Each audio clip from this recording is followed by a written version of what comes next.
வணக்கம். நான் திரைப்பட இயக்குனர் ஆனந்த் பேசுகிறேன். இன்னைக்கு நம்ம வந்து தேர்தலை பற்றி 2026 வரப்போகிற தேர்தல் பற்றி 2 கட்சி வியூகங்களை பற்றி பேச போகிறோம். திமுகவும் அதிமுகவும்.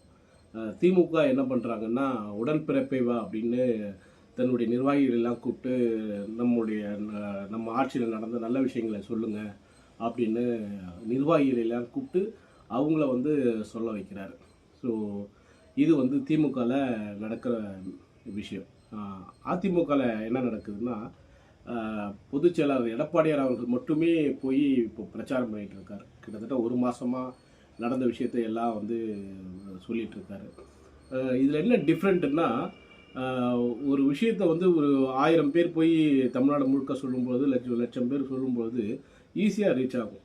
ஸோ எடப்பாடியார் என்ன பண்ணுறாருன்னா, தன்னுடைய நிர்வாகிகள் நிறைய இருக்குது, அவங்கக்கிட்ட அமைப்புகள் நிறைய இருக்குது.